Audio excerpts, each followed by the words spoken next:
DHEA is promoted as the fountain of youth in a pill. This hormone's available without a prescription. You can just get it over the counter as a dietary supplement. So what's the reality? Is DHEA the fountain of youth or a fail? Welcome to my channel. I'm Dr. Melinda Ring. I'm an integrative, functional, and lifestyle medicine physician. And on this channel, I'm trying to share tools and different approaches to help you lead a healthy, happy, holistic life. Today, as we talk about DHEA, remember, even though it's natural, it is not necessarily safe for everybody. So be sure to talk to your own doctor before starting it as a supplement. So let's cover 5 key things about DHEA, and I'm going to include some questions that came up in a Facebook group about hormones for women. So first, what is DHEA? What would make you think you should consider using it, and what's the evidence for it? Thirdly, let's talk about how do you test for it. Fourth, we're going to talk about if you take it, what dose should you take? And then fifthly, what are some of the risks associated with it?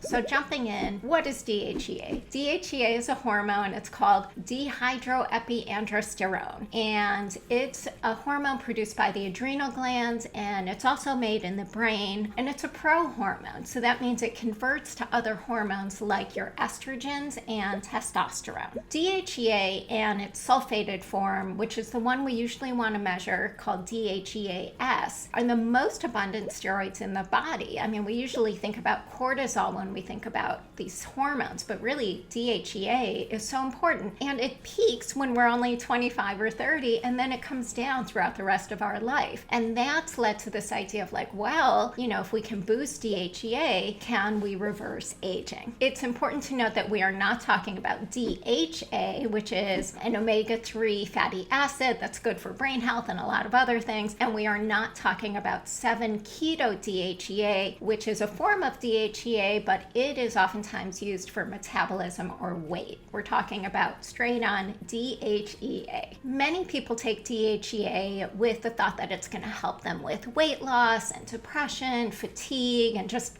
anti-aging. And so let's dissect which one of those things are actually true and which are not borne out by the evidence. Thousands of scientific articles have been published about DHEA. We don't have great evidence that it helps that many things. However, there are a certain number of conditions that it has definitely been shown to be beneficial for. First is women who have vaginal atrophy and those symptoms of menopause. Using DHEA either vaginally or topically, like on the inner thighs, may help with some of those symptoms like vaginal dryness and irritation. So something to consider there. It's even available as an FDA-approved prescription for that purpose. Number 2, depression. At somewhat higher doses than I usually use, 50 to up to 500, DHEA has also been shown to be beneficial for some patients with depression. And so again, something to consider using.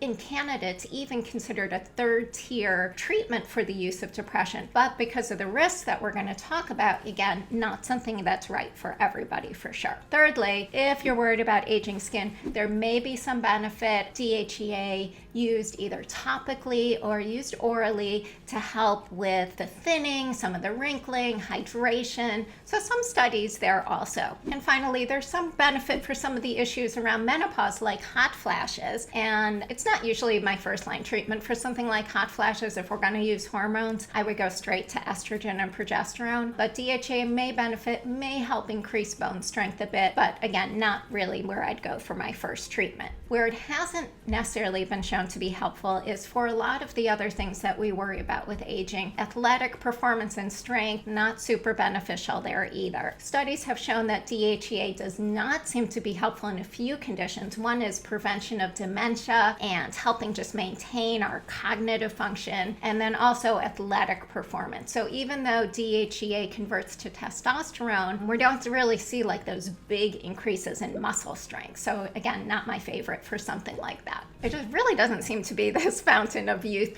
But that doesn't mean it can't be beneficial if your levels are low, particularly if you're worried about skin, if you have some menopausal symptoms, if you have vaginal atrophy, if you have low mood, then yeah, something to consider. Give it a try. So if you're going to test, my favorite way to test is a blood test where you test not for DHEA, but actually for DHEA sulfate, because it's longer lasting, it stays around, it's a more consistent measure versus DHEA, which may vary throughout the day more often. You can also check for DHEA in saliva and in urinary tests, but again, blood is my favorite way to test for it, and that's what I recommend you ask your doctor for. If you're low on DHEA and decide to take it, and again, under the guidance of a health professional, doses for women, I usually start in the 5 to 25 milligram range. For men, it's more like 25 to 200. They have a lot more of these androgens. Always good to start low and then go up, measuring your DHEA sulfate to see how your body's responding to it and making sure that you're not having any side effects. Now, the DHEA that's available does come from yams, actually. It's not the actual DHEA hormone, but it's created in a lab from a compound that's found in wild yams. However, do not make the mistake of taking a wild yam extract that's promoted for this purpose, because the body doesn't have the enzymes to convert it into DHEA. So if you're going to take a good quality DHEA supplement at a dose that's appropriate for you and monitor. So what are some of the risks of taking DHEA?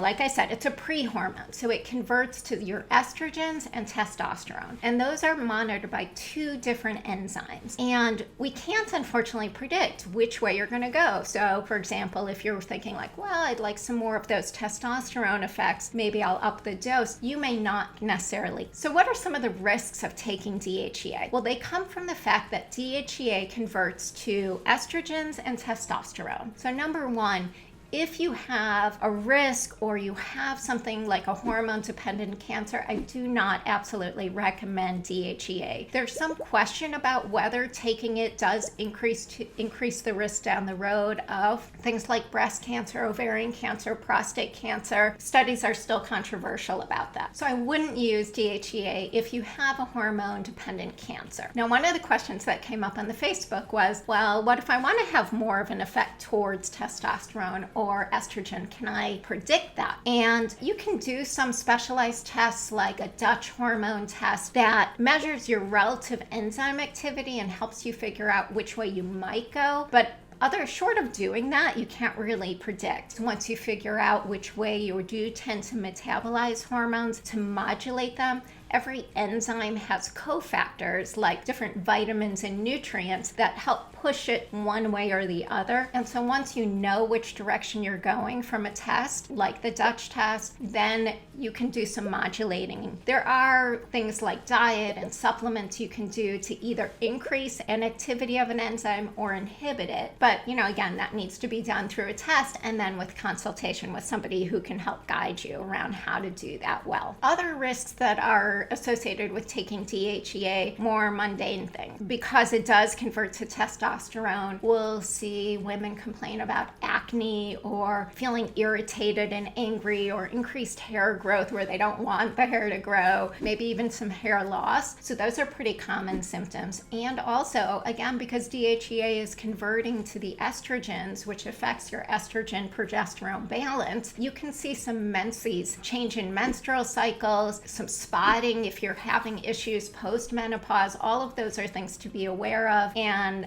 to make sure that you check with your doctor about, to make sure that everything is still okay. Because of the hormone effects, don't recommend it if a woman is pregnant or breastfeeding. There is some data on using it actually in the treatment and fertility treatments for women undergoing IVF, but short of that, I wouldn't use it, and I would only in that case use it with a reproductive endocrinologist on board. The last thing to be aware of with DHEA is that if you have cholesterol issues or cardiovascular issues, you may just need to be careful and monitor your lipid levels. There's been some data showing that taking DHEA can lead to a decrease in your good level of cholesterol, that HDL level. So again, just monitor like you would with your doctor, your cholesterol levels. So that's it about DHEA. My bottom line, not the fountain of youth. I've seen it help some of my women patients. They feel like it helps their energy and mood. Not you know, if you're going to go for weight loss, I would look at the 7 keto DHEA supplement instead. If you're looking for cognition and brain health, I'd look at the DHA supplement instead. You know, DHEA, like I said, it is the most abundant steroid hormone in our body. It goes down as we age, and it's reasonable to check it if you're having symptoms like fatigue or brain fog or low mood, just to see where you are. If you found this video helpful, watch some of my other videos. Please subscribe. Drop me some comments about what could be helpful for you. Love talking about hormones, nutrition, dietary supplements, meditation, everything. So just let me know what's most useful to you, and I will see you next time.